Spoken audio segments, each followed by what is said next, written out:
Good morning to one and all present here. Seeking the blessings of His Holiness, I take this opportunity to welcome you all for today's Alumni Initiative 2021.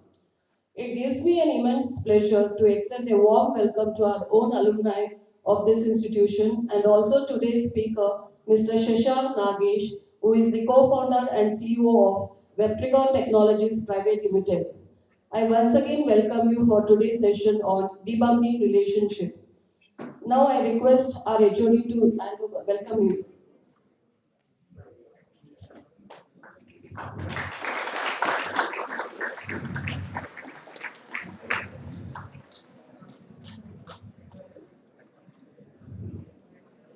I also take this opportunity to welcome our HOD Dr. Naveen NC for today's session.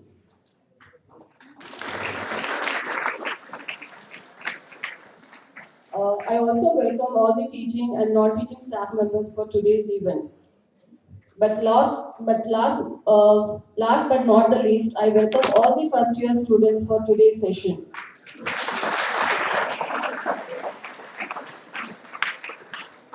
Now I request our HOD to speak few words.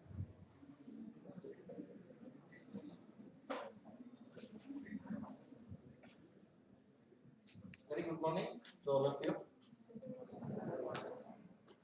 Maybe let me formally welcome today uh, to JSS and also Department of Computer Science, because I think we had met online. This is the first time all of us are meeting offline. So welcome all to the department, and just to tell you why we are conducting this session. Alumni plays a vital role, which all of you know. Their contribution to the department is enormous. And right now, JSS College, we got the approval, and also it is a registered association now.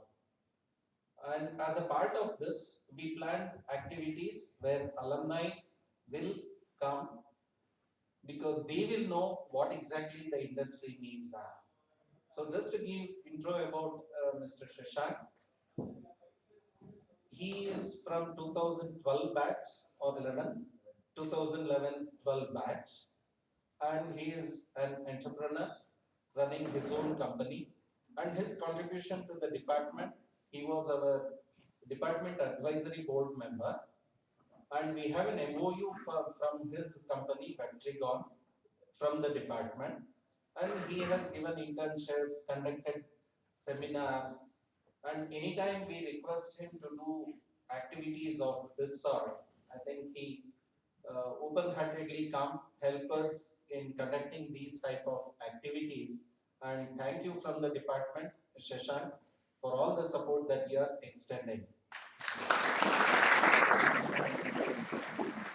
So from the department, we were brainstorming, we were thinking what to do. Shall we conduct some programming language event or something related to computer science and all, which normally every time we keep doing. And getting an industry person and giving you technical related information, I think we get enormous people. But somewhere down the line, when we see the placement activity that is happening, we get lot of feedback from the company saying that the basics are not very strong technically. This is a common feedback normally we get from any company that they recruit, which I think we are working hard to make your basics of your subjects a bit strong. Apart from that, the self-confidence that you are having and how your attitudes are, how are your behavioral skills, and how are you presenting yourself in front of the interviewer. This is the biggest challenge which everyone is seeking. And they feel that technically if they are okay, and if these are really good with the student, they are ready to recruit. And this is where I think we requested Shashank, and he said, let me have an interaction with all students and give these type of inputs to you. This is not a technical session. This is an open-ended discussion, I think. And I was asking him, he said he is not having PPT. He is not presenting anything, which means to say we expect you to interact with him, get to know a lot, be open. That is where we need people to come out and ask questions, because asking a question also you have a way. All these things, I think Shashank will interact with you, give you some valuable inputs, take it positively, get well with all these, and in the coming days or in the coming months, definitely a lot of activities will be conducted from industry, from academicians, and also from alumni. And just relax, interact with him, spend this 1.5 hour so that you will get some input from this activity that we are conducting. And I thank all my faculty and also the staff of computer science who supported and make this event happen. And once this responsibility was given to department, I am happy to share that Department of Computer Science is the first. This is the first event that is being conducted as a part of Alumni Association from JSS. Thank you all and happy learning.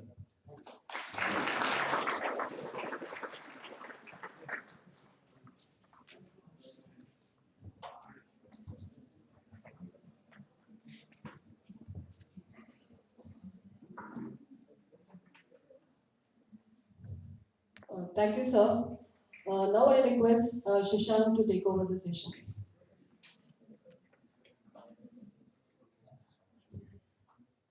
Hey guys, good morning. Good morning, guys. So this is the first time that you guys are coming to the college, is it? Sorry, I can't hear you guys. Hey guys, come on, be a little more energetic. I'm here to interact with you guys. So I'm going to tell a couple of stories probably, and then come to you guys over there and probably ask some questions, have some discussion. So let's make it a little more interesting, right? So this is your first day. Okay. So how has it been? The COVID, how has it been treating you guys? No, you're actually in one of the really cool colleges. You got to be a lot more energetic. Your lectures are really cool. Let me actually start off with a very interesting story, which even my lecturers actually do not know about. Initially, 2011 is when I was supposed to join the engineering, right? And when it all started off, I was actually in Ambedkar College, and I studied there for 1.5 months actually. But quite incidentally, what happened was there was a fourth round that was happening with CET. I mean, Ambedkar is a great college. Not that there's anything wrong with that, but then again, I just kept feeling that I wanted to have a change. So, and in the fourth round, my dad actually held my hand and said, "Go for EC. Go to a EIT. You have the EC seat over there." I said, "No, I'll just take computers. I'll go to JSS." And I suddenly picked JSS because I had a couple of friends over here. I understood, how things are going on over here. So I just took it over here, and then I came back. So the point, what I'm trying to say is, several times, it's not that something is really good or something is really bad, but rather it's more about the compatibility. When I did leave Ambedkar and came over here, there's nothing wrong per se with any given particular colleges, but rather it's more about the compatibility itself.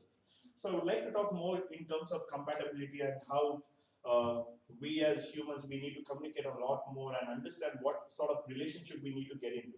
And when I say relationship, I'm not going to be talking about just love stories or something of the sort. I don't know what you guys have thought, but that can be part of the discussion. But I'm trying to talk basically about the entire relationship model itself. Like, how do you build it? Why should you even build it?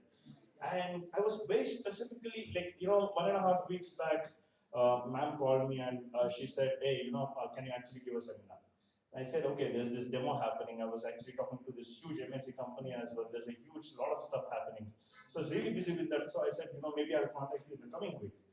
And then the demo went well. Thanks for asking. And things are going on. And this week I said, okay, fine, I'm going to come down to the college. And I did not have a lot of time. Not doing the presentation was not really part of the plan, but I just did not really have the time to do that. And so I have very little things planned out or I mean, it was not like a lot of plans per se, but I have just very little of things that I thought about. And no, actually, I'm kidding. I just didn't think about anything. I just came all the way, and I thought I'll be having an interaction with you guys. Uh, but the plan is, I mean, I wanted to talk about debunking relationship, especially because you guys are in first year engineering. Right? This will be the time where you're going to spend a significant amount of time with those people who have very similar interests that you have met for the first time, right? I mean, of course, you would have studied in schools where you would have studied like first to 10th standard for that matter. But then again, they all went different ways. You don't really connect with them as much because they're different interests. But now everybody came down over here thinking that everybody have a very similar interest, right? I mean, not everything, but definitely this the probability of having very high interest rates are very common. So because of which, I thought these 4 years that you're going to spend, it's just not about the studies itself. You have to actually really focus on what kind of relationships that you will be building across. It could be with teachers, it could be among your friends, or it could be anything. Like there'll be a lot of people coming over here giving you seminars. The kind of relationship that you build with those guys, with me for that matter. So that is going to really accelerate what you guys are going to do after 4 years, right? So this is extremely important, especially because I'm telling this to you, like, I mean, this is something not a lot of people think about. When we were in college, this is not something that we really specifically thought about. Because after you leave the college, trust me, you will not have, the chances of you guys making new friends is extremely minimal. You guys understand why? Anyone? Generally be free to, generally discuss. I'll come over there to you guys. If you guys don't understand, you can just raise your hand. I'll just come to you guys. My point is, after you guys finish engineering, the probability of you guys making new friends is extremely minimal. It has nothing to do with your potential to make friends, but rather it's to do with the consequences of the life itself. So, can somebody tell me some of your thoughts? Why do you think that could be true, or if you think that's false, that's also okay? Yeah. Additionally, with passing years, our mindset becomes quite rigid. So we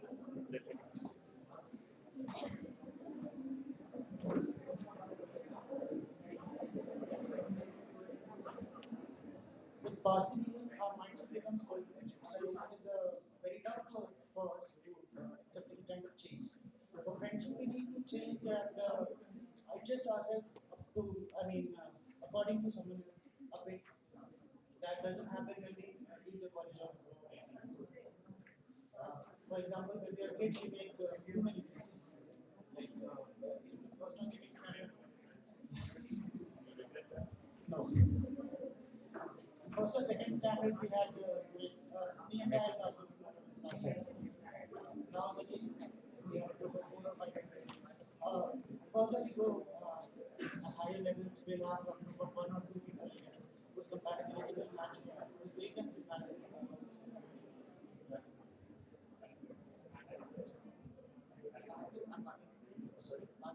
Badal. Hey, thanks a lot, Badal Kumar. Do anyone have any particular inputs? So Badal Kumar here says that generally people get really rigid with their mindset and they are not able to make any new friends. And he also made apparently too many friends when he was a kid. That's good. But rather, yes, I mean, rigidity is something that you can work on. I mean, that's not entirely false, but that's something that you can work on, right? You can become more open-minded. You can understand as to what's happening. Rather than rigid, we could say that people are becoming mature, but that's not really the problem. The problem is not us, but rather it's the life itself, how it takes you. Because after your college, what's going to happen is you're going to get to some particular work, or you might think about getting married. I don't know. Or some people will be running out of the marriage and they want to go to other countries and settle down over there for a while so that their parents will just keep quiet for a while. That has literally happened. I know people who say the exact same reason that I'm saying. But regardless of it, the point is you don't have time. Right now, there will be very, lot of time for you guys, at dedicated time especially. We'll be like, hey, come, we'll go to that particular movie. Maga will go there, Masha will go here. All these particular things will keep happening. You'll have a lot of fun. And that's really good. You're getting some dedicated time. and you basically have the time to understand each other and fight with each other. Sometimes, when I say fight, I don't mean like just hitting with the rod or something like that. But I mean like simple, those particular instances where you think things are not working out, we sit over there, you discuss a conflict resolution basically. That happens even in our companies and all. We actually train people to have good sense of conflict resolution, because whenever in the companies, what happens is, just back talking happens a lot, because our manager does something and they are like, hey, this manager is totally doofus, like he's not right. All these things will happen in the back. And what we try to do is we actually copy them all together in one particular method. Somebody sends a complaint about some other person, what we do is we just copy even that person. And suddenly there is a chance for them to actually discuss it. So, anyway, coming back to the initial point, you have time for all this. But later on, you don't. Because you'll just be busy with the kind of work that you will have, or the kind of responsibilities you would have taken, and your parents would have certain expectations that you will be taking care of the house as well. So several things, right? So because of which you never really get an opportunity to do so. So the kind of relationship that you're gonna be building right now is extremely important. It could be any kind, like the kind of relationship that you'll be building with the teachers as well. Even today, I come over here, I feel really, really happy. It's not something I don't even feel like, oh, it's some huge work or something that I'm doing. I'm very happy to do this rather. So I'm actually waiting for the opportunity. Sometimes things get in the way, I get really busy with something else, but then again, things are flexible, I always come now. So the kind of these are all the things that keeps happening, because I know specifically people who had really, really close friends in the college, but left, and then for a while they just drifted apart. They didn't make quality friends during the college times. Now they're all pretty lonely. They just keep making these surface level friends. You meet somebody, you get excited with them, you go around, and then you're pretty much done for. Same thing with the romantic relationship for that matter. The same thing is going to happen, because things are going to really, really spark in first year, and then 3 years you have to just keep looking at that person's face. You have no other goal. Like you bump into that person and everything is awkward. The awkwardness increases when you break up and you got committed to somebody else. That's again even more awkward. These kind of awkwardness is going to happen to you guys, and trust me, lecturers know all this. They just don't talk to you guys, like regarding all that. So, but that's going to happen.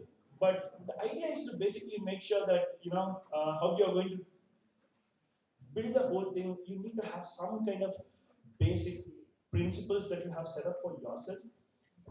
Let me tell you how I do it. Like whenever there's a because it was a COVID time and all, I kept on meeting a lot of people online. A lot of people kept on texting me, and I made really, really good friends. There was one other friend that I met just last week, who I knew from past 2 years. Never met. That's the first time I met. Like, that person is from Delhi. So she was here and I got a chance to meet. Nothing romantic or anything. Just a friend. So that happened. So my point is, whenever I'm talking to anybody, to understand whether I can have a good relationship with a given person, for me, rationality is very important. So I talk about edgy topics regarding rationality. It could be about several things that are happening in the country. Edgy topics means, let's say, the kind of laws that are actually passed. I tend to discuss that. I tend to understand whether the given person is speaking to me rationally or subjectively. Because whenever somebody gets really emotional about technical subjects, that just drifts me away. So in the same way, I think each one of you have to build that particular list that make it as a deal breaker. So if that thing doesn't work out with that person, you just do not continue any further. You just stop it there. You don't get emotional about these kind of stuff, but rather stop it there, because that's just only going to enhance the way you're going to build the relationship. Or else, you'll be just stuck in that loop. Now, I told you about that, right? You keep bumping into them in the 4 years and all. See, that's just the whole life, it's just forcing you, instead of you rather taking the complete control over it. That's going to happen. So rather, you just have to. There are also multiple friends as well. Suddenly, they get really mad at you, and things are just not going to work out. But rather, what I would say is, be a little mechanical about yourself, and try to write down stuff that really, really matters to you, and you want the other person to necessarily have it, because that should be the essentiality that you are going to expect from the other person to create any new relationship for that matter.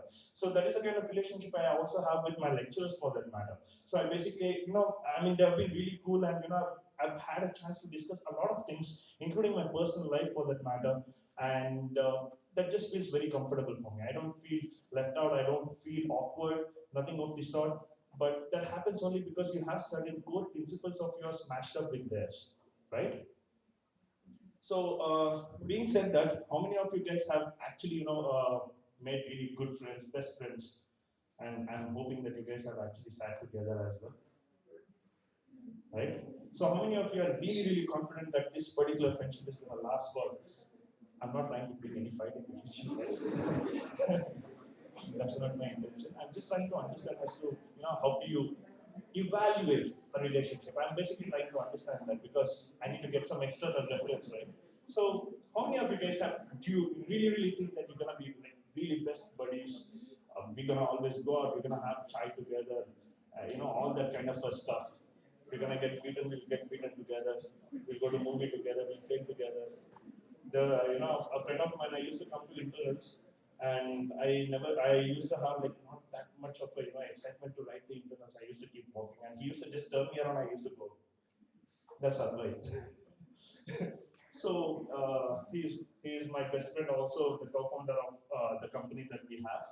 So that used to happen. That's the kind of relationship that you end up building over a period of years. So how many of you guys think that you have really really figured it out, and that you're gonna definitely be friends post the engineering phase as well, and for the rest of your lives?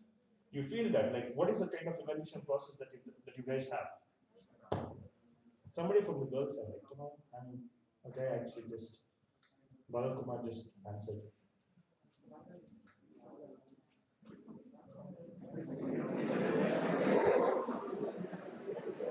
That's all right.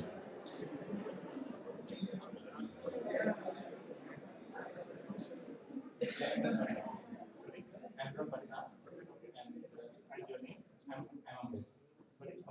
Amrit. So me, is I, she, What is it? I said the 7, 8 guys are my family here. So Oh, your actual family. yeah,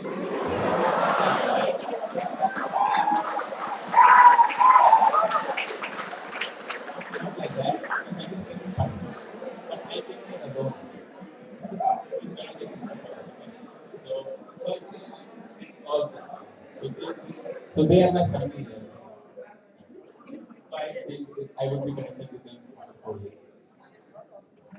So what was your process like? How did you actually select these specific set of people among so many that there are over here? Is it because you just bumped into them? Was it the proximity? We sit together in class also, but I just feel connected to them. I mean, don't take me wrong or something. Like, people feel connected for first 3 months with anybody. That's that's natural because we need to actually make relationships happen. That happens even with romantic relationships. Everything is great. Oh, my boyfriend is awesome. My girlfriend is really, really, caring. Then all the time, it happens. After 3 months, it's like, yeah, he's a monster. That happens. Everybody can be nice. Like, everything is great for 3 4 months. But it's just something else that you evaluate. I mean, I really, really hope, great thing for you. I mean, I really hope this family continues and keeps growing as well. But I'm just trying to understand what is the evaluation process.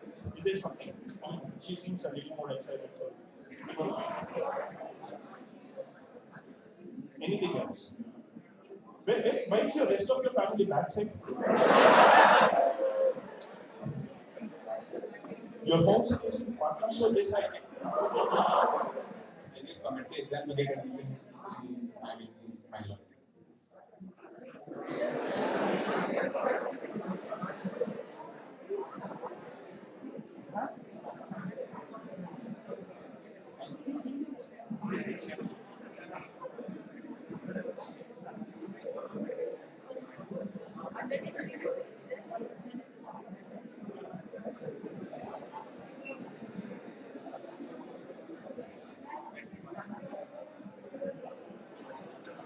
he just didn't want to sit in the front.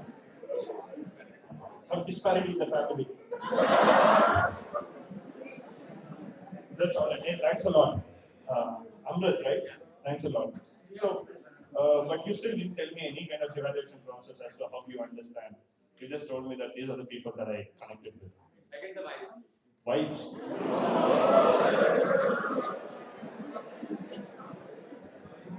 That's just another hashtag word in Instagram. You know, people just there's no true meaning to it.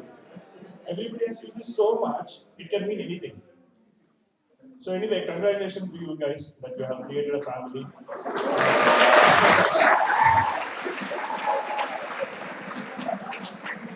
So anything else with other guys? Anyone else want to share their story?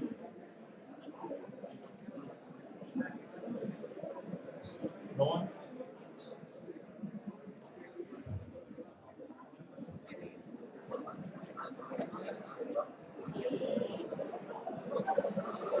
Ritesh. Ritesh. Actually, I have a friend in another university, West University. Actually, I have been friends from last 7 years. We studied till 10th standard. And the common things between us is like we used to work together. And in my downfield also, they support emotionally. And still we are connected. Now also.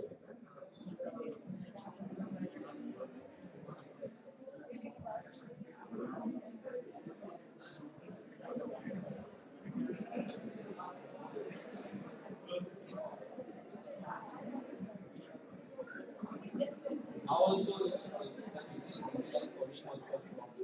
But still when we get time, we still find talking 5 minutes is enough for us to. Thanks so much, man. Thanks so much.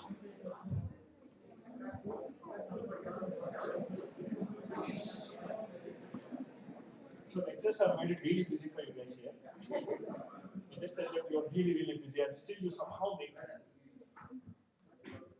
Anyway, so congratulations to you as well, because not a lot of people actually get a chance to really have proper best friends. I mean, they might call one other person as their best friend, but then again, there's a lot of intent over there as to. Uh, I mean, I can actually talk about my best friend. Right? So people over here know it. Okay, yeah, definitely. So he's kind of a weirdo. Okay, yeah, he's not here. So, and the first time that I actually met him was when he was sitting in a what is that place?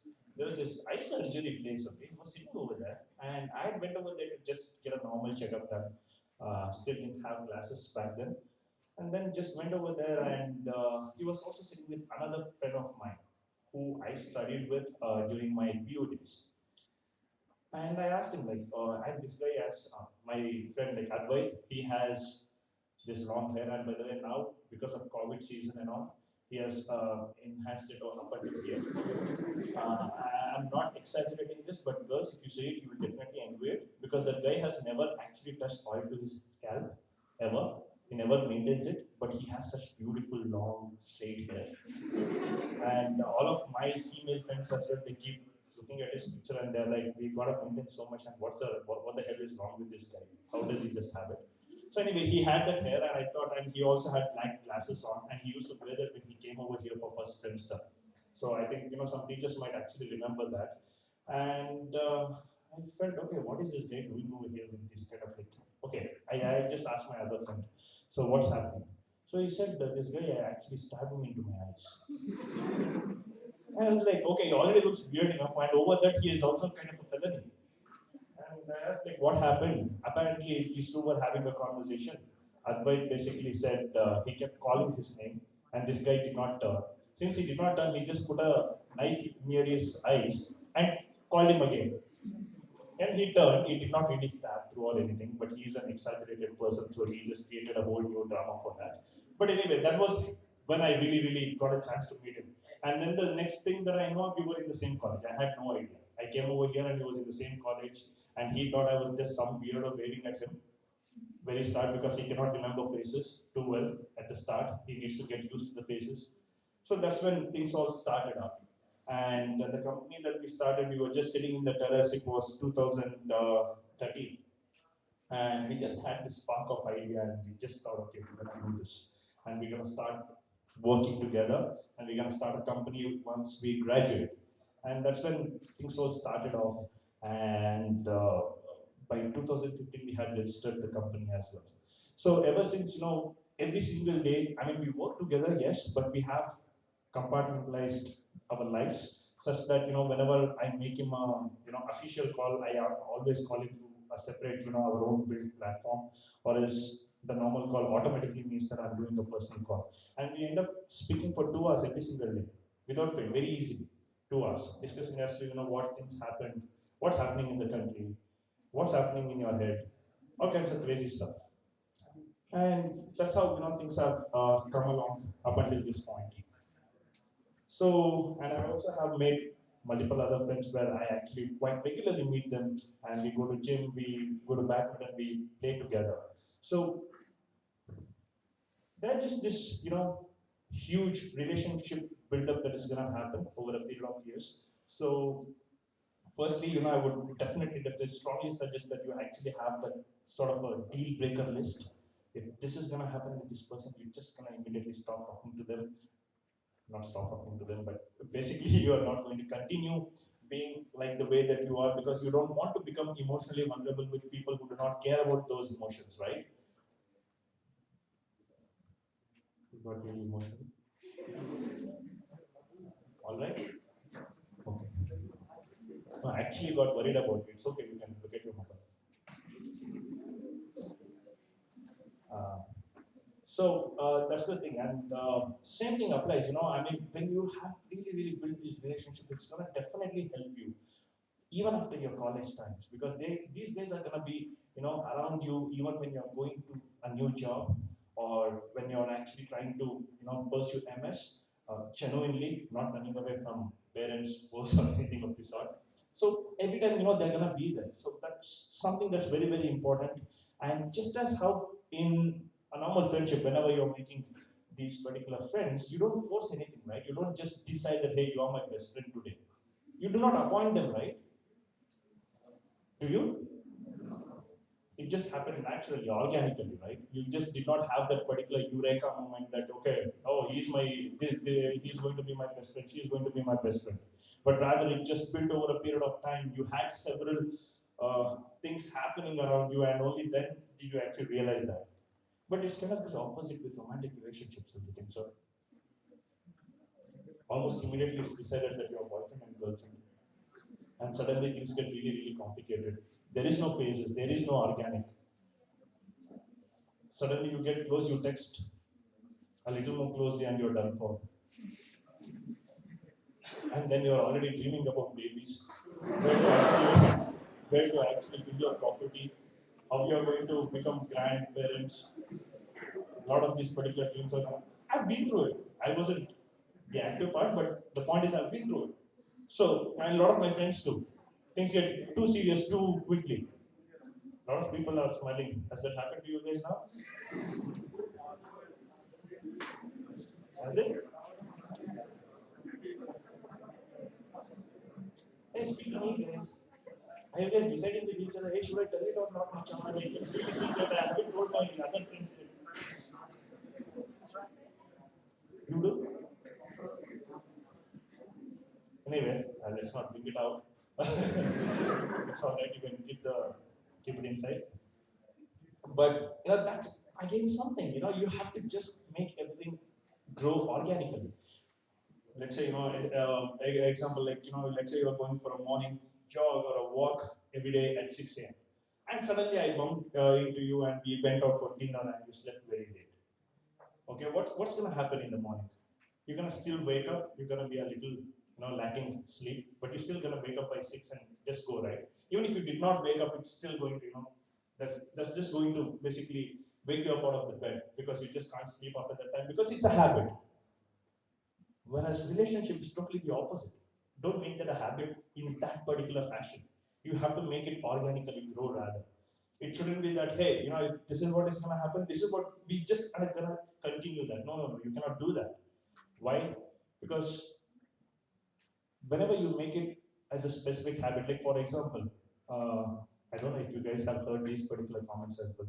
Why haven't you texted me at this particular time? Oh, yeah, definitely you have experienced.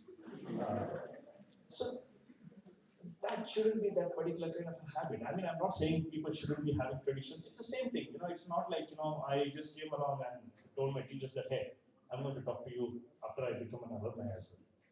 That just did not happen. It was just basically spontaneous, it's just organic, and things just went on and things started happening. So in the same way, when you actually go to your jobs, you're gonna definitely face these particular consequences, these kind of scenarios where you'll have to talk to your managers as well. I'm just skipping through different relationships. I'm not continuing with the same one. But the point is, you'll have to really, really talk over that. And while you're making these multiple relationships happen, you will also be learning how to communicate. Because in any given relationship, the most important thing ever is communication. Because most things actually fail only because of lack of communication, rather than not because of any other particular a problem per se. But those are all just side problems. Those are all just a subset. But rather, everything happens because of your communication. And one more thing I'm going to tell you guys.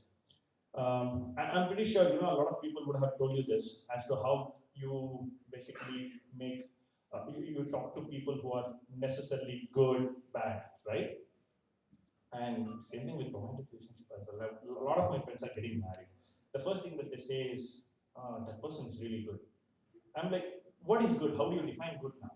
Because when you say good, do you mean he hasn't committed any crimes as per the law of India? Is that what good basically means? Or are you telling he's completely uh, not selfish and he's basically always doing these particular things? I mean, I can tell you that there is a person who is basically donating a couple of lakhs every single month to an NGO. Do you consider that to be good? You would. You would consider it to be good? I mean, is that okay? Let me just put it another way. Is that a sufficient reason to define a person as good? Right?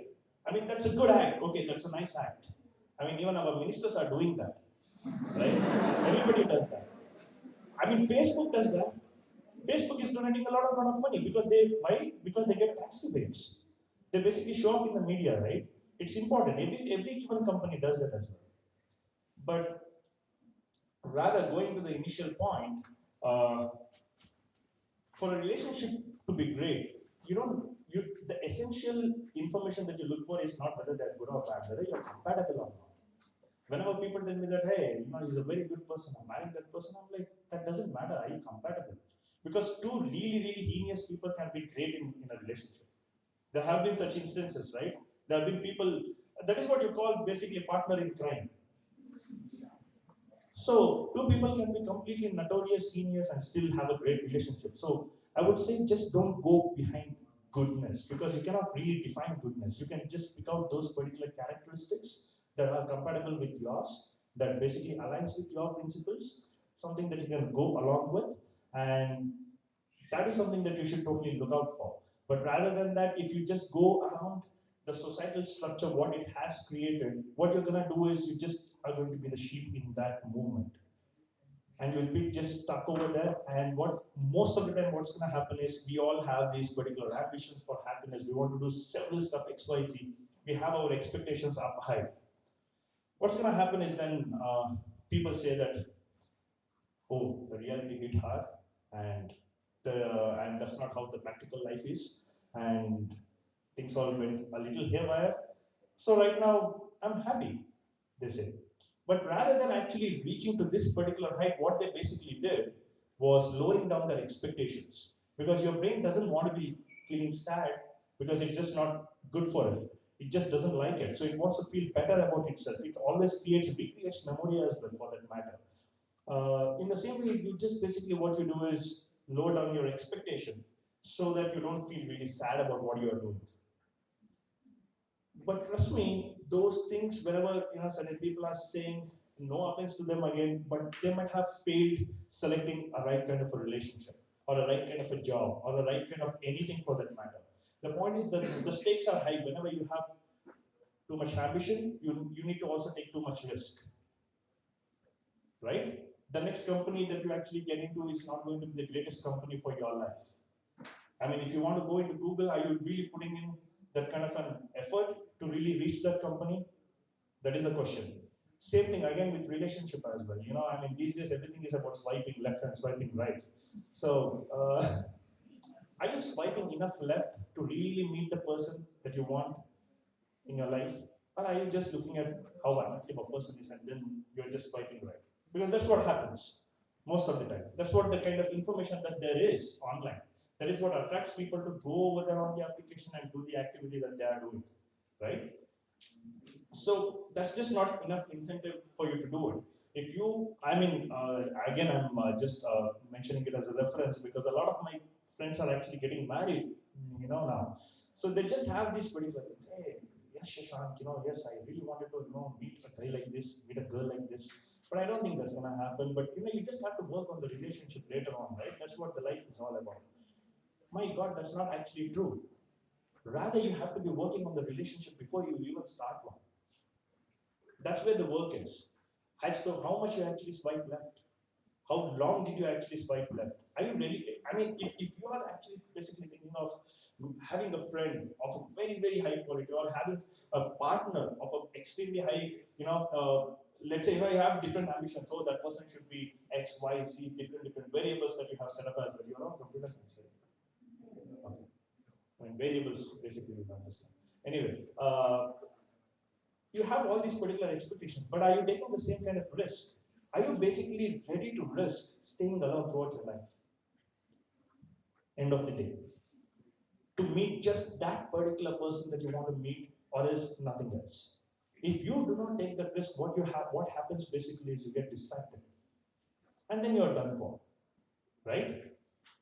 So that's going to keep happening in general. So you know, if you really, really are looking for something, and it's not a necessity to always have that kind of a ambition in every given field per se, because some people do not want to have certain great relationships, right?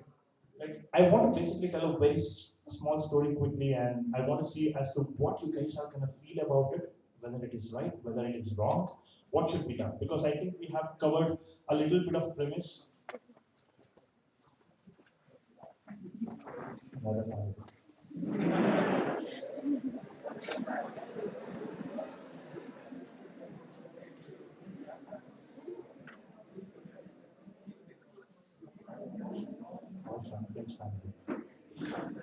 Anyway, I'm just gonna tell a quick story, right?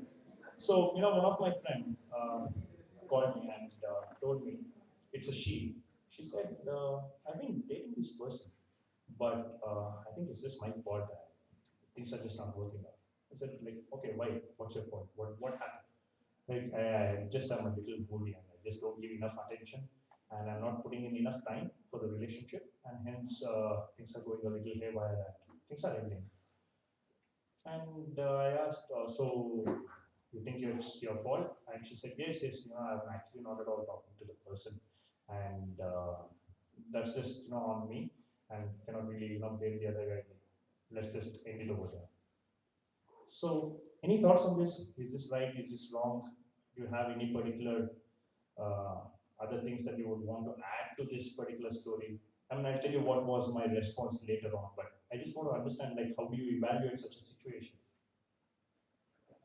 What do you think should be done? When she said that, what does she like? Is it okay to do that, or is it not okay? Yeah, whatever she was telling was right. She should have actually given attention in the relationship, or she shouldn't have. By the way, I'm not just trying to talk about a romantic relationship over here, but I want to understand. I want you guys to understand that it's basically the essentiality about, you know, every particular aspect of a given relationship itself. So this is basically something that can apply to anything. Like, it could be even with your manager, for that matter, with your teachers, with your friends, doesn't matter, with your parents, just works out just fine. Any one of you guys want to participate?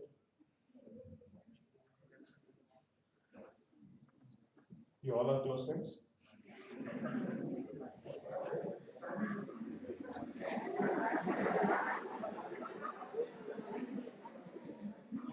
Any guys would like to participate?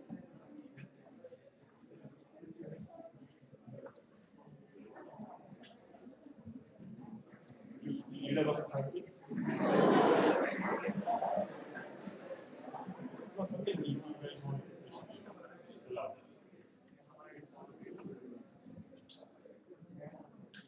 Hey, what the story that I was just basically saying? Oh, okay. Basically, what I was saying was, I have a friend, girl. She was saying as to how she's not able to really work on her relationship because she's not able to give enough attention to it, and she thinks it's her mistake, and things are ending for her. This is not just a one thing that we are talking about over here. We spoke a lot before you guys came over here, but just one of those particular topics that I just. So she thinks that, yeah, I mean, she's not giving more attention now, which kind of is probably true or probably not. Whatever it is, what do you guys think? Is she right in that relationship basically ended by the way? And things just didn't work out, and she said that as to how it is just basically her fault and not the guy's fault. And she just did not want to talk for long hours, several things like that. So, what do you guys think about it? You want to speak? What do you think? Is it right? Is it wrong? What is the situation? How would you analyze the situation?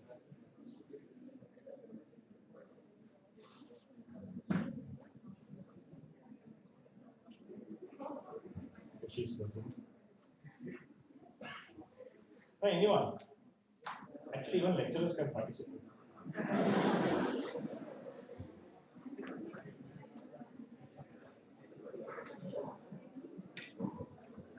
name is Isha. I'm from Webtrigon. I kind of had to go through this with my best friends, like my schoolmates. I've been with them for the past like almost 14 years of my life.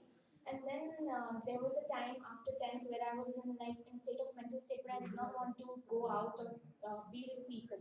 I was just like I was going into myself. I did not socialize a lot, and because of that, I started growing apart from my friends. I did not want to blame them because somewhere I knew that I wasn't giving them enough time or space or sharing what I was going through. And then I also felt that maybe that this is where it's going to be the end. Because a lot of people say that your schoolmates, you don't stick with them. After 10th, you have different career options and then you mature and your thoughts change and you lose them. I was really scared, but then I just gave it time. And even after like a lot of while, I slowly started like getting out there and talking to them. And then they were like, we knew it somewhere like because I've always made relationships with people where they know when to give me my space. Sometimes I'm like, I need my space and I'm not giving you reasons. It's just my life. I don't have to explain everything, but they still understand and they wait for me to come back to me. So I feel like maybe she shouldn't have started a relationship where she did not have a clarity, where she already had that I need space, then you have to give it to me, and you should understand why I'm taking it. It's not like I'm doing it by purpose, it's just life happening. Maybe I'm too busy. Even if I want to, I don't have the time to think about what I'm saying. That's all. Very careful. Isha. Interesting. So as you just rightly said, it's true that Shashank basically analyzed it even before she got into one. But rather, what I basically told her was it's not her fault. It's just not compatible. Some people actually do not make a lot of attention. They just want to be left alone. They just want their own space. They just want to live with themselves. This happens with introverts in general. And by the way, let me just clear basically defining what introversion and extroversion is, because I think most of the people that I actually keep meeting, they have a wrong definition of it. Does somebody actually over here know? Can somebody tell me as to what is an introvert? Because I can understand like some people would not like to speak or something of this sort, but actually one lectures can participate.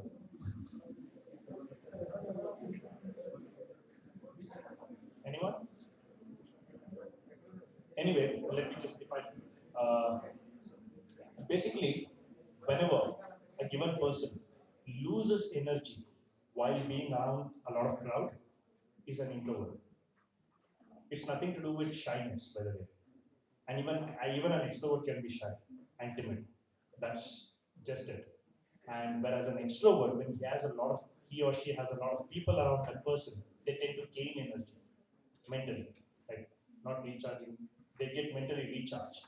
They just want to be in parties. They want to actually keep mingling with a lot of people, and that just creates more and more energy. Whereas for an introvert, they spend a lot of time around people. They have to definitely go back home, sit alone, read something, watch something. They want to recharge because they lose energy when they're around the crowd. So probably there are a lot of people losing it over here, and then some people really, really enhancing it. So that's what basically introversion and extroversion is, and it has nothing to do with shyness, nothing to do with not speaking. Because my best friend Advait, he's an introvert. He speaks a lot. He is not at all one bit shy. He creates all kinds of awkwardness around everybody. We just know it. So that's just that. Okay, and even an extrovert, and also a lot of people have this misbelief that there are more extroverts in the world. No, it's just that a lot of extroverts go out, party, and talk a lot. Introverts are mostly sitting at home. So that is why you tend to see more extroverts outside. That is why you might be feeling that there are more extroverts in the world, but it's pretty much the same thing. So anyway, going back to the initial point itself, that's the thing. Some people do not just want a lot of attention.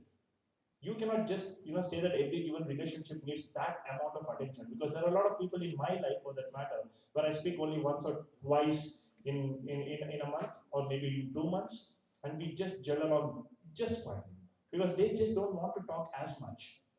That's the thing with a lot of people. So in the same way, you just have to find that compatibility ratio rather than trying to please somebody. And especially you go into that particular mode where you feel really, really guilty and you keep asking sorry. And let me tell you, most of the time when people are actually asking sorry to you guys, just observe, okay? They are not asking sorry because you went through something or did something wrong, but rather they're asking sorry to get rid of their guilt.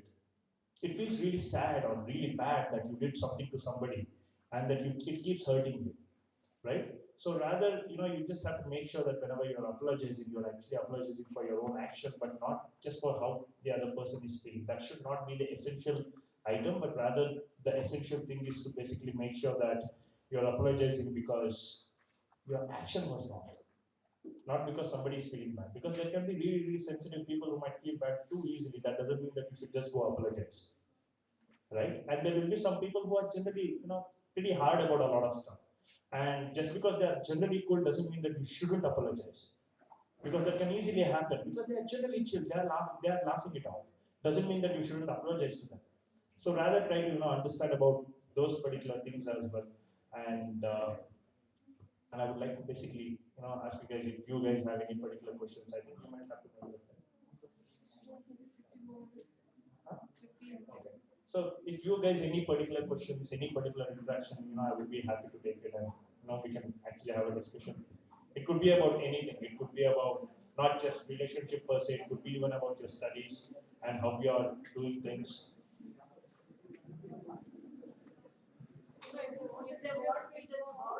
Yeah. So you guys want to do that?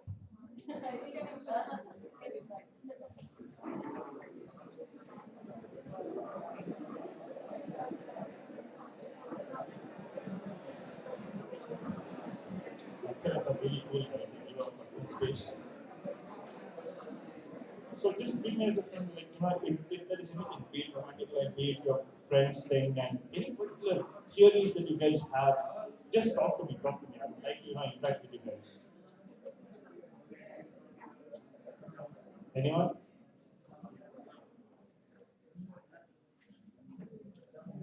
No one.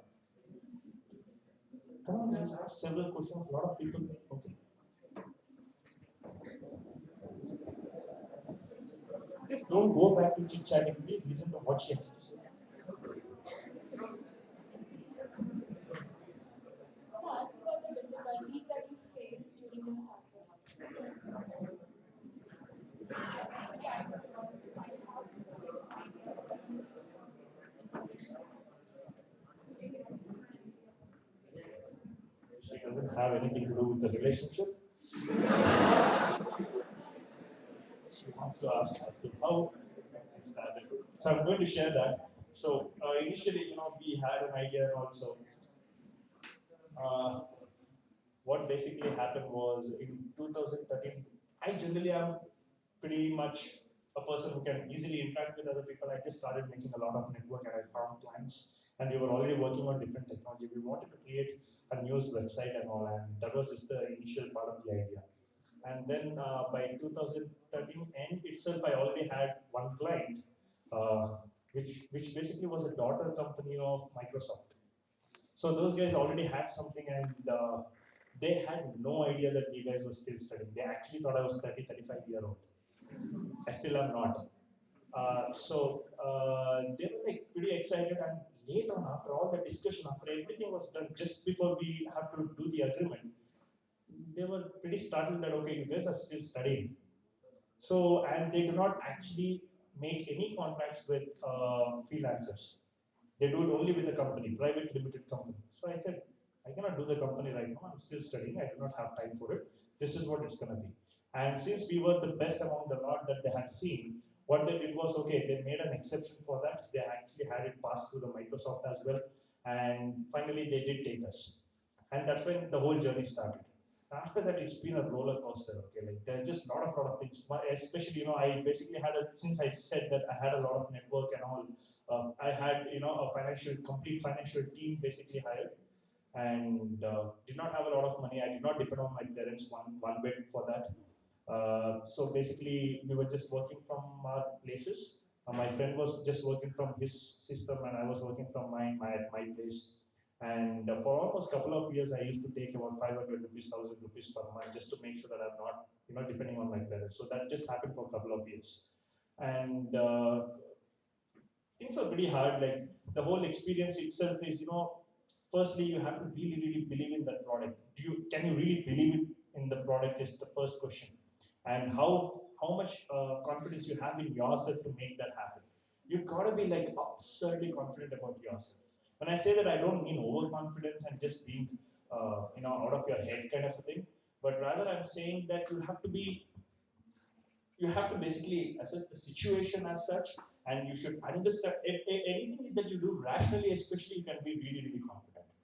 That's how you have to evaluate whenever the emotions get poured in to these kind of things. I mean, in relationship and all, it's really important. So I'm just talking about the business. You can't just pour in those kind of emotions and make a decision happen.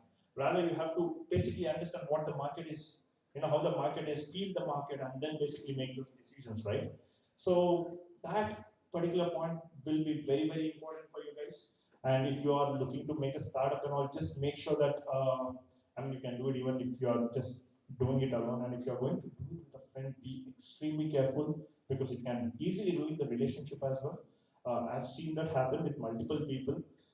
You need to have that particular basis, a strong relationship before you could start anything, because the whole money thing and all is going to really ruin it. You just have to really make sure that you have very similar ambitions, and the kind of drive that you have, the energy that you have should be very similar as well. I mean, you are always like, hey, yes, let's just do this, and the other is, okay, yeah, we'll see, I'm still sleeping. So that's just not gonna work out. So you just have to be really serious about it. And then I always, got people who knew how to do their job, so that I don't have to do it all the time for them. So the financial team, they were able to take care of all those things, and they just started. The private limited company was actually set up, and I kept on tracking multiple clients, and we started getting more and more people, and that's when like we have hired, and finally we have like a team of 10, and we are looking to further hire as well, and it could be one of you guys. I don't know. So I would like to do that as well. Sometime probably just for a technical discussion itself. Basically, understand where you guys are, what you guys want to be doing, and it's just not about software industry, right? I mean, if there's anything else that you can definitely talk to me regarding it, because I do have exposure in several other industries, and I do have network with those particular people. Perhaps I can, get you in connect with those people as well if there's something that you guys are looking for. And that's the thing. I mean, one other thing that was really supportive for me was my parents. They did not have any specific demands. Like you have to get this much particular money. So that basically allowed me to go haywire with my passion. So much so that even during the placements and all was happening, I was just like kula walking here and there. Okay. And they're like, did you file it? I'm like, no, I'm not going to file it. Why? I'm going to open a company. I just started doing this when I was in 10th standard, by the way. Those were the times when engineers were working in Big Bazaar. Seriously. Big Bazaar were, I mean, they paid pretty well. Big Bazaar is not up to that particular level now because a lot of supermarkets came in. But that was a time. But I just decided I just can't work other people and just keep nodding to everything that they say. I just am going to open my own company with a friend, possibly, and have a company where everybody has a flexibility. That's a passion that I've had for before we started. I already had that passion for almost a decade. I decided that's what I'm going to be doing. I'm not going to be working. I mean, also, by the way, I was talking about risk, right? Risk and the kind of quality that you get. Basically, I risked everything. I basically had several offers where people were ready to pay me 25 lakhs very initially itself, and I also got several other offers, like very, very attractive offers. I'm talking about. They were like, "Oh, we'll give you shares. We'll do that. We'll basically, send you to that particular country. You can do from there." Several of these particular things came up, but I wasn't interested. The point is, I took the risk, and for 2 years, trust me, I was pretty much broke. Didn't have anything to do with, and just basically, take the vehicle, do this, see if there is petrol over there. And I'm pretty sure, especially in your student life, that's going to happen because you take pocket money, you go too much here and there, some long drives, long rides, and all. And then, of course, you'll not be having the fuel, and now it's actually pretty much increased as well, right? I feel sad for you guys, especially for those guys who have demanding girlfriends. Guys are not really like long ride kind of people. They just want to keep chilling. Anyway, I know offense to girls or anything. I'm just saying my experiences. I mean, there could be unreasonable guys as well. I'm not saying that girls are unreasonable. Basically, that's what I pretty much did. And over a period of time, our whatever the talent that we basically had, the kind of potential that we had, just started showing up, and we started getting, we started giving services to major companies as well.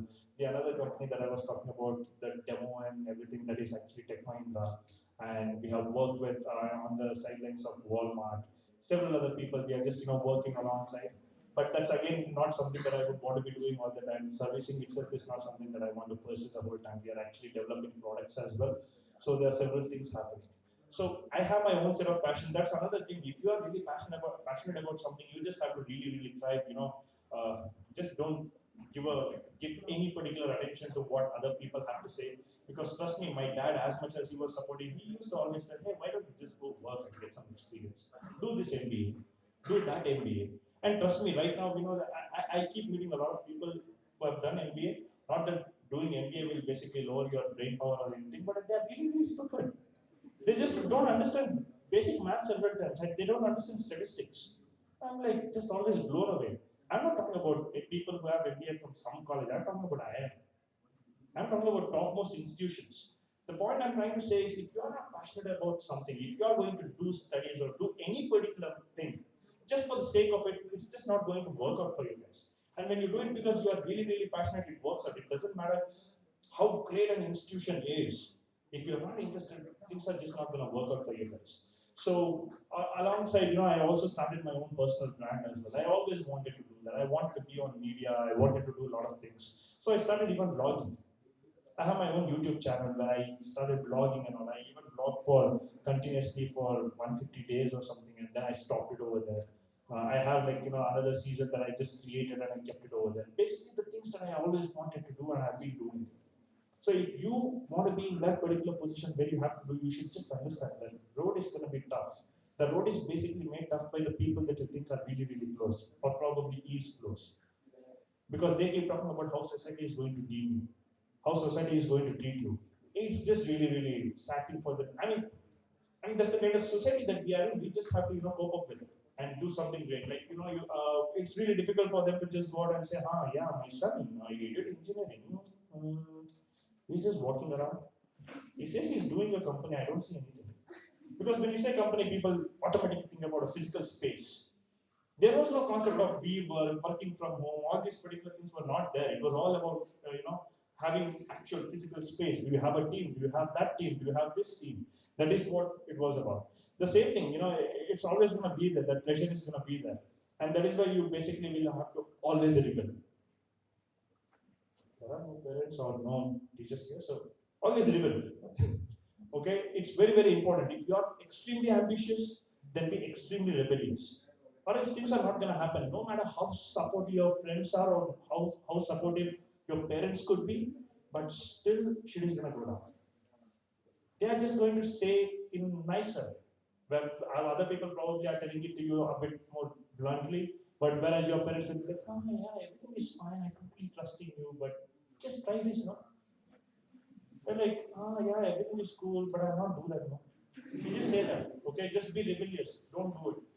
Do what you think is really, really. When I say that, don't just become really stupid about it, okay? Don't get too aggressive and like, yeah, I'll just do whatever the hell I want. Don't get something like that. I basically mean rebellious. Tell them in a nicer way, no, I'm not going to do that. This is exactly what I'm going to do. You have problems keeping me at home? It's okay, I can leave. And do you have problems telling it to our relations? It's okay, I will tell them. You get my point, right? How to be rebellious. I'm not saying that just say ask them to, get lost. No, no, no. They just throw you out of the house. You'll have nothing. You'll be on ski. We are not in Western country, so and that's gonna happen. So rather, when I say rebellious, what I mean is find a smarter ways to talk to them and basically make them wait, so that they can see and keep showing them progress because that's going to motivate them to take your rebel nature. Whenever you show, hey, I've been working this hard, right? This is what has happened.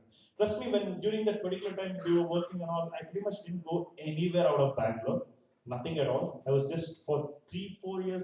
I was working at least around 10 to 12 hours on an average every day, including Sundays.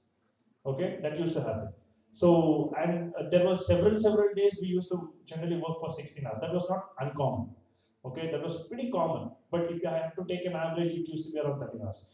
And one more thing that I do not regret this at all. I'm really proud of it. At least 3 New Years, I know my friends were actually partying. They had went out, they had some money because they had started working, right? I was out and I was not working. I was basically, doing this company thing and everything. Whereas, other friends of mine, they basically had a good job. They were making some money. They had money to basically just throw around and, party was happening. They were with their girlfriends or their boyfriends and they were like, oh, come, let's actually chill. Let's go out over here. And I remember on the New Year, when it was 12, when the ball dropped in US and all, okay, when the ball dropped in US, it was already New Year over here. But anyway, you get the point. So I just called my friend Advait and I said, hey, dude, Happy New Year, man. All the best for the work for the coming year. That's it, I kept the call. This happened for 3 years. And the fourth year, I was in Bali. I was pretty much settled. By then, it was done. The point is, you just have to work really, really hard to get what that is. You have to really, truly believe in it. And once you have made that particular calculative, rational decision, and then you basically put your heart and soul into it, you have to love it. Love the whole process of it. You shouldn't just be aiming for what you get at the end of the day, but you should rather be loving the process itself. It should be as such that after you went through a lot of things, finally you got it. That should be just a moment. After that, you are already again into the process. Process is what you should be in love with, not what you get finally. Because if you are in love with the process, what's going to happen is you're going to get whatever that you are basically looking for. After that, it's just a momentum for you. You just keep it over there, and then you keep going with your life. There's another new process that you take up. You keep doing things. So that's something that you have to just keep focusing on and keep doing. And now, after all that particular effort, and all, even now we are working really, really hard. There are a lot of things that are happening. But the point is, I have that huge flexibility which my friends do not have. I can I came over here, right? Like a lot of people, certain there are demos that are happening. They're still working. I'm able to basically come over here, have a nice interactive, session with you guys, and I can basically travel throughout the year. Nobody's gonna ask me anything, and I can still get the work done. So that all didn't come for free, right? That all actually came in because of all the work that I have been doing for since that particular while. So the same thing will apply to you guys as well. It doesn't matter whatever it is. I'm not saying everybody should be a millionaire or a billionaire. No, it doesn't matter. For a lot of people, money is nothing, right? It could be anything. You just want to be a musician or you just don't want to do anything. Just sit back and just keep reading books. Or you don't want to do anything, watch Netflix. That's also fine. No, it actually isn't. Don't do that because why I'm saying it isn't is because that just ruins your mental health totally. So I basically also talk a lot about mental health, rationality, and relationships, all these particular things on my Instagram page and all. Lately, I have gotten super busy with a lot of stuff, but I was excited to come over here and meet you guys because, especially your first year guys, and I wanted to have a more like a cool and just general interaction with you guys. Uh, So I have taken a break from YouTube as well as from Instagram. There's a lot of noise over there at the moment. So I thought, I'll go in after a bit. So anybody else? Next question. Hey, does that answer your question? Is there more, we can further speak? Is there something more?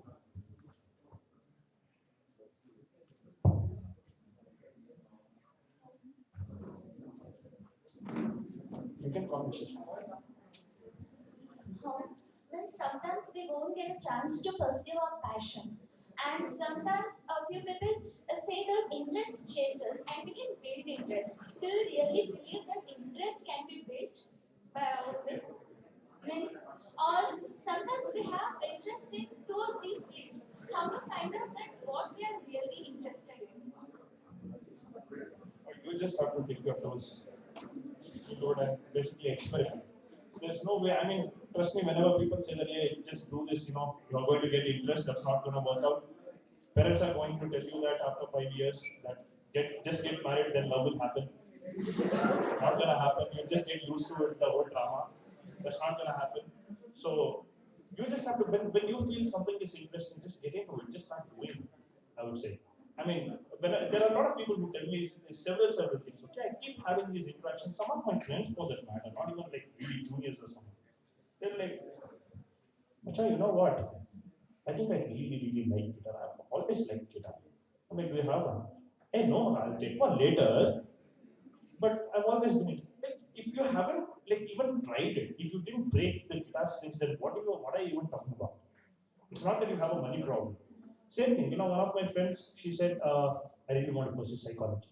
I asked about a couple of psychological things. I asked, like, what have you done in psychology? What have you read? For fun, for something because you like it, right? I mean, you said you're going to pursue something in psychology. So what have you done? Nothing. A lot of people, pass out because they have done computer science. They think that they have to do become a developer other than, I mean, or else nothing else. So they become developers. I asked them, like, you enjoy? Like, yeah, I totally do. So have you coded on a Sunday when your boss did not ask you to code? They're like, no. So my brother is a developer as well. He didn't actually finish his engineering. He just left it after second year. I've been still telling him to actually get his engineering done. He still hasn't. By the way, he's tech lead right now. He's working as a tech lead. He codes every single day.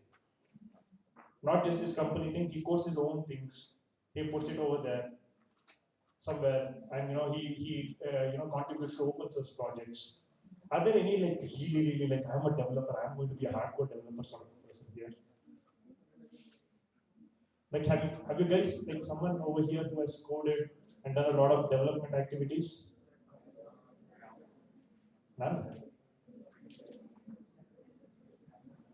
Anyone who knows React, Angular? Oh, you have done it? But he raised hand and he said no. Sorry? Oh, you had a question? Okay. I had a question. Just a second. So, is there anything else? Did I adequately answer you? Yeah. So basically, just do it because if you are going to dip your toes into it, you're never gonna understand as to whether you like it or not. Same thing. Basically that is why I did YouTube as well. So I kept on doing it. I did a lot of different kinds of it, all sorts of things, and I experimented with it. I really had fun, and even today I miss it. I just do not have enough ample time to actually do it, but I'm thinking I'll probably restart it if you guys are subscribed. Yeah, I'll tell you guys just a second.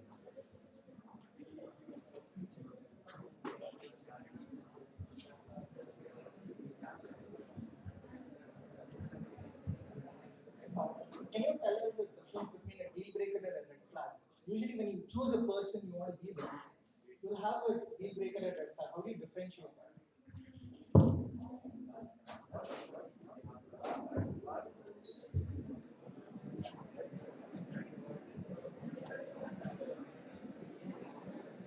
There is no difference in that view. Both are pretty much one and the same. You see a red flag as a deal breaker. I mean, you're seeing something. Red flag, I would say, is rather a trigger. Basically, like, of something. Or some particular instance, I can accept it to a That's what the deal breaker is, right? but when it comes to deal breaker, when it comes to? I would not compromise on that. So you want to have red flags and still continue with certain relationships. Yeah. I mean, I don't think you should even get to the point of differentiating it necessarily. Why would you want to actually differentiate whether it is a deal breaker or whether it is a red flag? Is that what you're asking? Because my friend doesn't vibe with my music taste, I don't talk to him, but he has really good potential. Yeah, is that basically that becomes a red flag, right? is that a red flag? I don't think so. There are a lot of things that I do, but that my best friend is never really interested in, but he always listens to it. For example, he's not a dexterity sort of a person. He doesn't get into sports. I'm a lot into sports. I talk about gym. I talk about badminton. I talk about smashes, everything that I did. I talk about dance. I'm an avid dancer as well. He's interested in none of them. Literally none. He doesn't like to dance. There are a lot of my interests that he doesn't have it at all. But he can always talk about it in technicality. He can listen to it. He can basically look at it and say, oh, this is good. This is not good. Okay, I'm not that interested. I'm done with that particular topic. The point is, whoever basically supports your core principles, right? There will be certain extremely core principles of yours. Whoever, a given person who supports the most of your core principles will become your best friend. The others will become your close friends, or second layer friends, third layer friends, right? Because you don't want everything necessarily over there. For example, if you were to be talking about your partner, that becomes a deal breaker over there because you are actually going to live with that person, right? Because you are doing something and that other person gets actually irritated or frustrated. That's just not good.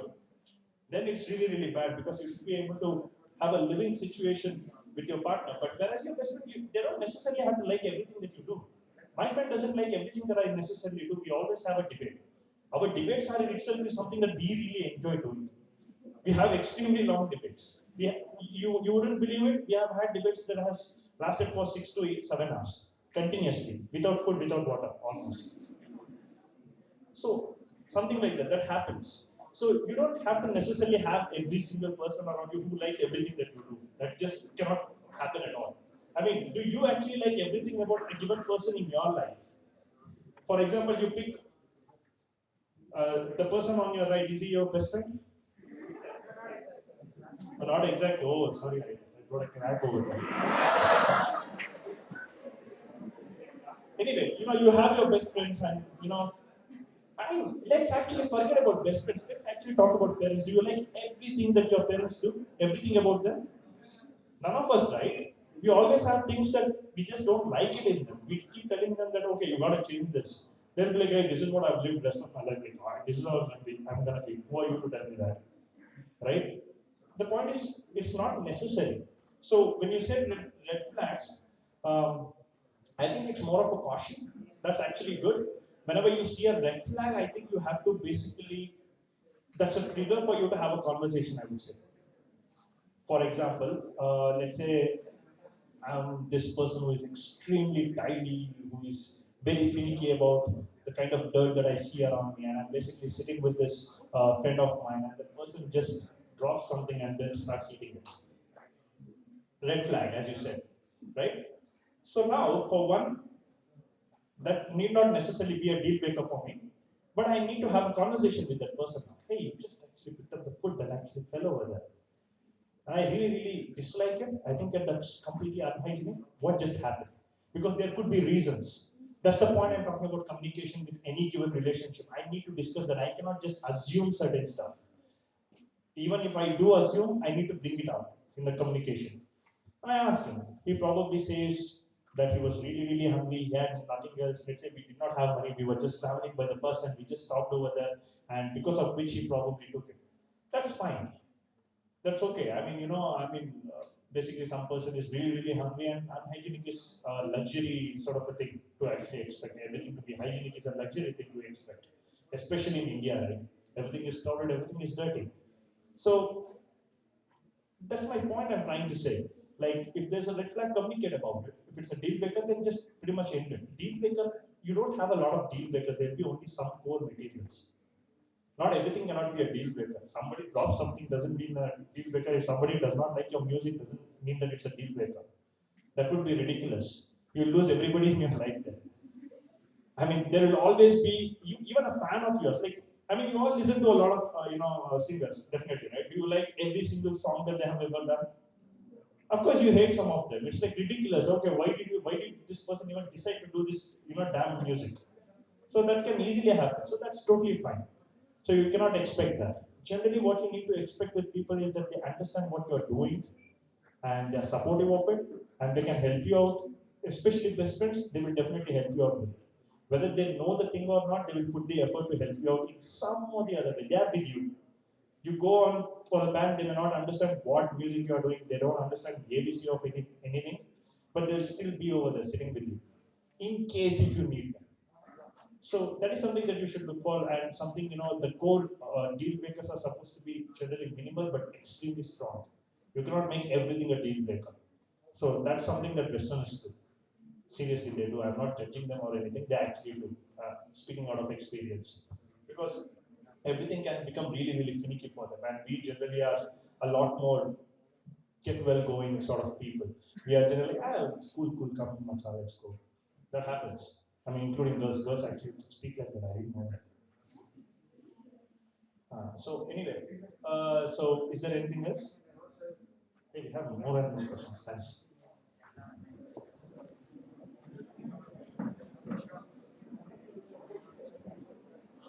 You just said that you had an idea and you implemented it and then you started your own company. So now I have many ideas, but I am unable to differentiate them between my hobbies or my passion. Like I have hobbies which I like for a certain period of time and then I leave it. Then I don't do it any further. So how do you know that it is your passion and you're going to continue it further? Like, you're going to be in it for the rest of your life. You like it. I would. I didn't catch it. Okay. Yeah, Anshika. Basically, I wouldn't classify passion separately from hobbies. You can actually have hobbies that you're generally passionate about. It's totally cool. But I would rather name it. I think you probably meant ambition, right? Yeah, because you're not generally ambitious about your hobbies. It's not like when you wake up in the morning and you're like, I'm going to brush my teeth this fast. I'm going to make it really, really white. So that's not going to happen. So you can be passionate about your hobby. I mean, yeah, I'm not saying you should be passionate about brushing your teeth, but let's say you're going out for a run. Run can be totally passionate. You're not necessarily thinking just because you're going out on a run, somebody shouldn't just assume that you're going on a marathon. Oh, this person is going to go for a marathon in 3 months. That is why this person is running early in the morning. So that's not the case. But as you said, I think that's pretty much that is what it is. When especially when you have those particular ambitions, like I want to do this, this, this. That's automatically is an ambition. That's just the differentiator right there itself. Hobby is something that you do because you like doing it. For one thing, you might really like it. For second thing, you might be doing it just because it's really healthy. A lot of people do not necessarily like brushing teeth, taking that same example. They still do it anyway. Why? Because it's just healthy. I know a lot of people who don't like brushing teeth. I mean, what is there to really love about it? Seriously. I mean, right? There are a lot of things that we do that we don't like, but we still end up doing. So that's the differentiator right there. And when I thought the other thing that you specifically asked about is, how did you know that this is what you wanted to do? When I started out, it's not that I just knew this is what I wanted to do. I just started doing it. That's the thing. You do not have that kind of a time to stand over there and think about should I actually do this. Whichever really excites you more, just start doing it, and it will basically make you realize whether you want to continue with it or discontinue. Anything for that matter. Like I have, like I just told you, right? Like YouTube and all these particular things. The same thing, I just started it. I haven't discontinued it, but what I'm trying to say is just the excitement level. Do I feel excited doing it every single day?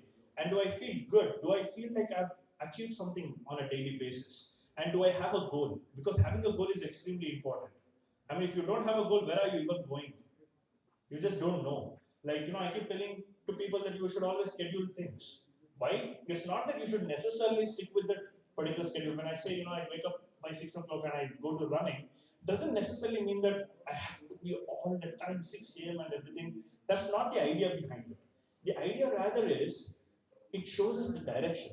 What do I mean by that? Let's say, things went a little haywire and my sleep cycles shifted. What pointers do I have to continue now? Nothing, right? If I do not have the habit of, if I do not have the goal that I have to wake up at 6, then I do not have any pointers pointing me to anything. Things will go haywire then. Same thing, like, if you are going to make a company, if you have a product and you are thinking that, okay, this is what I'm going to do, and these are my targeted customers, and this is, the kind of acquisition I'm going to do with my business, and this is the kind of marketing I'm going to do. And when you have all these particular, things planned out, right? You're thinking about these are the customers I need to reach by this particular time. But imagine you do not have any of those goals. You did not think, okay, I need to be able to sell this given product of mine to, 1,000 people. You did not have that. Then where are you going? You will just keep doing random stuff. I mean, there comes a Sunday, you will easily relax. You'll not even think about the number because there is no number. You did not keep one. So when you do not have a goal, you just do not have a direction. Goal is not meant to basically make sure that, it's not that necessarily that you should always keep doing it exactly, but rather it gives you a direction. It's just basically the pointers to make sure that this is what you should be doing in case you get lost.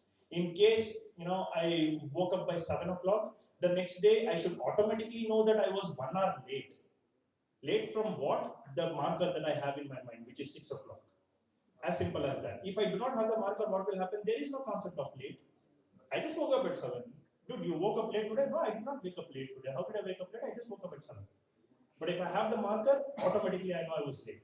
So this will basically help you improve not just your life in general, but even in businesses. Since you are actually, talking about business and all, you need to have those markers. Basically to understand where you are going wrong. Am I profitable? Am I in loss? What am I doing right? What am I doing wrong? Where should I improve? What should I, what sort of, resources I need to get? All these particular things will become more and more evident, more and more clear if you are focusing on it. If you have those specific goals. So that's the idea. Like, if you have all those goals and ambitions where you're thinking, I mean, running can easily be a goal as well. Like, I want to be able to run 20 kilometers at a stretch, 10 kilometers at a stretch, or maybe a marathon. I want to run a marathon in the coming year. Or rather, you would just probably run for fun. That's okay to run for passion. You know, something that you do as a hobby, as you were saying. Or else, if you are extremely excited, you're competitive. That's one more differentiator you can actually have. Automatically, you have this competitive mind when you're basically thinking about your ambition. Automatically, you're like, if you and I are going for a run, and let's say I'm a little forward and all, you don't really bother. You just want to be having fun running. But imagine if you just want to keep going further, further, further. That basically means you have certain ambitions regarding it. That just shows it. You are excited. You don't want to be left behind. You want to be running faster. You want to train more. I wake up at 6 and we both go for a run, but rather you would also want to go in the evening for a run just to make sure that you can outrun me the next day. So that automatically, whenever the competitive mind comes, you basically know that it's an ambition, it's something that you want to be pursuing, and just start doing it. I mean, just like how she was also asking before, right? As to how you know that like there are multiple things. What do I do? Dip your toes into it. Basically, experiment with it. And when you feel not so excited, just leave it there. That is what I mean. One more thing, just because it gets hard doesn't mean you should leave. I'm talking about proper excitement. I'm not talking about hardness because everything is going to be hard. Doesn't matter what goal you pick up, right? So everything is going to be hard. When I say that you just have to leave it, when I say that you just don't feel true to it, you just don't feel excited about it anymore, you're not liking the process. When you're not liking the process, you should just leave it because it's not going to work out. Just having a goal is not going to work out. You should fall in love with the process. The process of doing the boring things again and again. If you cannot get boring enough, you will not be able to achieve it enough. As simple as that. If you are if your life seems too interesting, then it basically means you're just living your life. It's nice. I mean, there's nothing wrong in that. A lot of people are like that. That's what they want. Very good. But those people who tell me that, okay, this is what they want to achieve in their life, then I totally expect them to have a boring life. Why boring? Because they get up and they do the same stuff again and again. They do not actually change out of the schedule. They wake up the same time, they sleep the same time, they eat the same time. They basically make sure they're sticking to the schedule. And the same thing again and again is monotonous, of course. So it gets boring after a while. But the point is, the person who is doing it is really excited about doing it, likes the process, can see the progress. Does it for 1 week, does it for 2 weeks, and then sees the progress, right? That just gives them enough thrill and motivation for the person to continue. Same thing with the gym. You guys have probably gone to gym and all, right? Most of them. So you go over there the first week itself, you're like basically doing all these things in the mirror, feeling really, really nice about yourself. Oh, I look really, really nice shapes, nice figure, and all. And after that, I've seen a lot of people just quit after 3 months. You know why?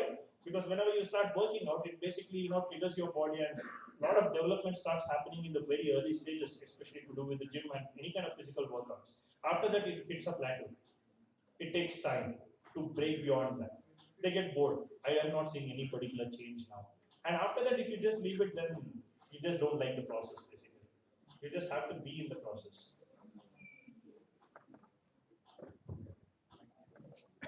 Anything else?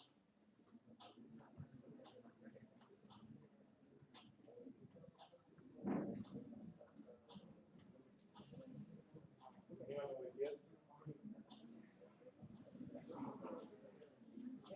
Guys, come on, ask me more.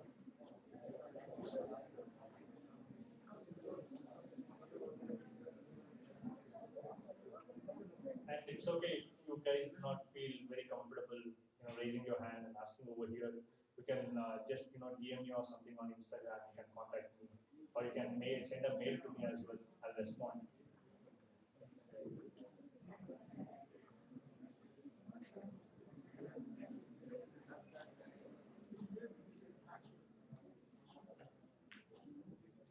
That's it.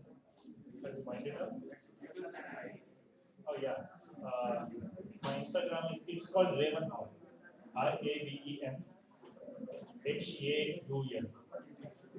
So I basically had around 13,000 followers on Instagram, but I've been pretty dormant at this particular point. I think it went down below 10K. That's sad. So it's RAVENHAUL. I have both YouTube as well as Instagram, and you guys can actually mail me. I'll leave a mail ID as well, and you guys can even contact me through Webtrigon portal. That's our company's portal. You can contact me over there as well. I check out all the mails over there. Do you guys get it?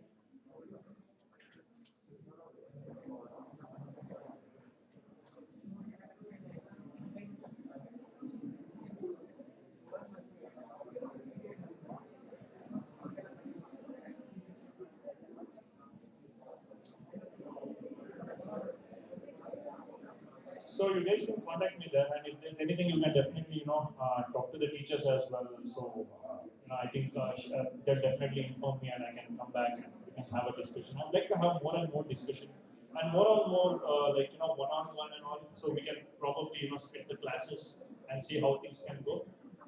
Because I can understand some people will not be that comfortable just standing up and asking questions. So I actually wanted to get a portal ready as well, so that you guys can sit over here and send me questions. But there's this lot of readiness, so that didn't happen. And if you guys have any questions, I mean, unless you have any questions, we can wind things up. You guys have a class now? We'll go home. Movie? Watch Tenet? Yesterday you did? Yesterday you guys did? You seem confused? You were saying,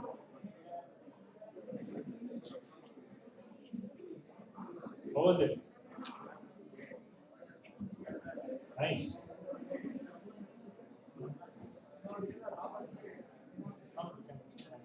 Yeah.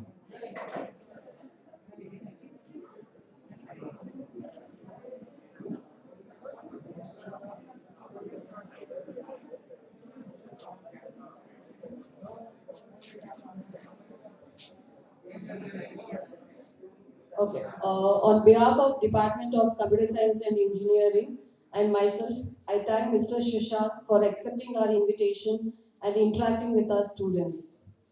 Hope your support continues in the future and expect some more activities from your end.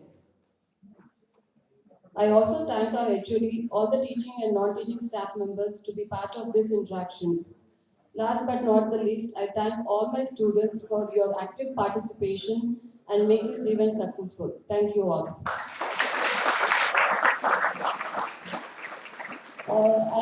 The link for the feedback is shared in your respective classroom WhatsApp group. Please fill the feedback form.